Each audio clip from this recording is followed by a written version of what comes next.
الملائكة عند ربي فقلنا وكيف تصف الملائكة عند ربي قال يتمون الصفوف الأول ويتراصون في الصفوف أو كما قال عليه الصلاة والسلام. حضرت جابر بن سمرہ رضی اللہ عنہ صحابی رسول فرماتے ہیں ایک مرتبہ نبی کریم صلی اللہ علیہ وسلم تشریف لائے. یہ لوگ مسجد میں بیٹھے ہوئے تھے، سارے صحابہ اللہ کے نبی تشریف آئے اور یہ فرمایا کیا تم اس طرح سے صفیں ٹھیک نہ کرو، تمہاری صف ویسی ہونی چاہیے جیسا کہ فرشتے اپنے رب کے پاس صف بناتے ہیں. بہت سارے فرشتے اللہ کے سامنے صف باندھ کر کھڑے تھے، تو اللہ کے نبی نے بھی یہی خواہش ظاہر کی کہ تم بھی ان فرشتوں کی طرح سے اپنی نمازوں کے اندر صف ٹھیک اسی طرح سے تمہاری صف ہونی چاہیے. صحابہ نے پوچھا ہے اللہ کے نبی فرشتے اپنے رب کے پاس کس طرح سے صف باندھتے ہیں، ان کی صف کیسی ہوتی معلوم تو ہونا چاہیے. تب اللہ کے نبی نے یہ فرمایا یتمون الصفوف الاول، وہ پہلے صفوں کو پورا کرتے. پہلے صف میں اگر جگہ ہے دوسرے صف میں کھڑا ہونا ٹھیک نہیں. پہلے صف کو کمپلیٹ کرنا ہے، جتنی جگہ ہے پورے اس میں کھڑے ہو کر پہلا صف پورا ہو، اس کے بعد دوسرا پھر تیسرا لائن سے پہلے پورا ہونا چاہیے، اس کے بعد دوسرا، اسی طرح سے جتنے بھی صف ہیں. سامنے صف میں جگہ خالی ہو تو پیچھے صف میں کھڑا نہیں ہونا چاہیے. پہلے صف کو پورا کرنا یہ سنت ہے، ضروری ہے. تو اس مطلب کیا ہے، ہم جب بھی آئے نماز میں دیکھنا چاہیے کہ سامنے صف پوری ہوئی، کس طرف خالی ہے جگہ، دونوں طرف سے پورا ہونا چاہیے. ایک طرف زیادہ ایک طرف کم یہ بھی ٹھیک نہیں.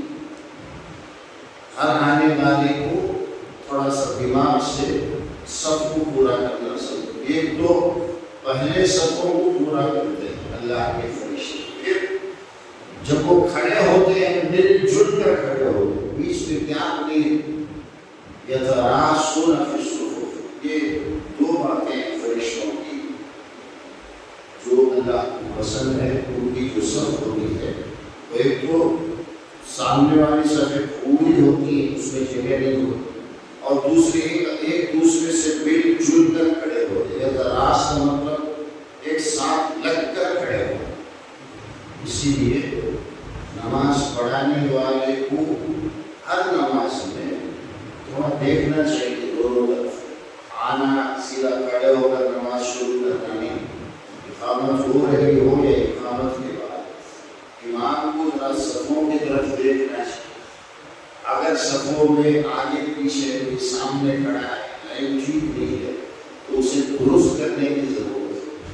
اللہ کے نبی لمبی لے کر صفوں کو ٹھیک کر. تو جب صف ٹھیک ہوگی، پوری ہوگی اور سب مل جل کر کھڑے ہوں گے تو اللہ تبارک و تعالیٰ آپس میں محبت کا تعلق پیدا ہوگا. یہ صفوں کو درست کرنے کی بات ہے. اللہ کے نبی نے اس طرح کی صف کو فرشتوں کی صف بتایا، اور فرشتوں کی صف تو ظاہر سی بات ہے وہ اللہ کے ہر حکم کو پورا کرتے ہیں، وہ کسی حکم میں کمی نہیں. اسی طرح جماعت کی نماز میں بہت ساری باتیں ہیں جسے اللہ کے نبی نے بڑے اہتمام سے بیان فرمایا.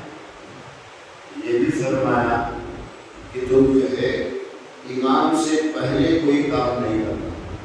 سر اٹھانا نہیں، رکوع میں گئے یا سجدے میں گئے تو امام سے پہلے جو سر اٹھاتا ہے چاہے رکوع میں ہو یا سجدے میں ہو، اسے ڈرنا چاہیے اس بات سے کہ ہو سکتا ہے اللہ تبارک و جگہ بنا دے. یہ حدیث کے الفاظ ہیں، مسلم شریف کی حدیث. ہر اس آدمی کو جو امام سے پہلے اپنا سر اٹھاتا ہے، یہ ممکن ہے، پاسبل ہے کہ اللہ اس کے سر کو بدل دے، گدھے کا سر کو. اس لیے نماز میں اطمینان سے پہلے امام کو اٹھنے دو، رکوع سے کھڑے ہونے دو، پھر اس سے جلدی کرنے کی کوشش نہیں کرنا چاہیے. یہ بہت ضروری ہے. اسی طرح کبھی کبھی ہم بچپن میں دیکھتے تھے جنازے کی نماز میں لوگ جو ہے اللہ اکبر کہتے ہوئے اوپر دیکھتے تھے بچپن میں. اب تو ٹھیک ہو گئے. کسی بھی نماز میں، فرض نماز ہو، کوئی نفل سنت نماز ہو یا جنازے کی نماز ہو، کسی بھی نماز میں آنکھوں سے آسمان کی طرف دیکھنا منع ہے، نہیں دیکھ سکتا.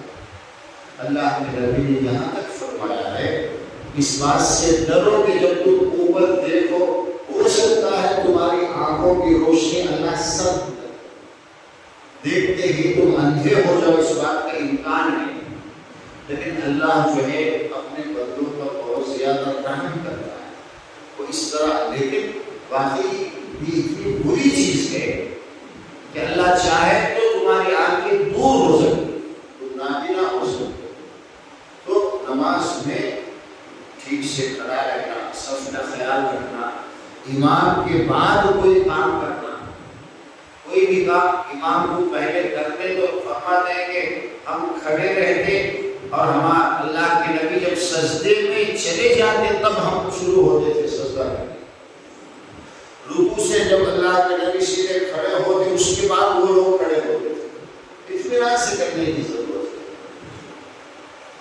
ورنہ ایسا آپ نے سنا ہے جو امام سے پہلے کوئی رکن کرے، خاص کر رکوع سے یا سجدے سے سر جو ہے اپنا امام سے پہلے اٹھائے تو اس کا سر جو ہے گدھے کا ہو سکتا ہے، اس کا چہرہ نسخ ہو سکتا ہے.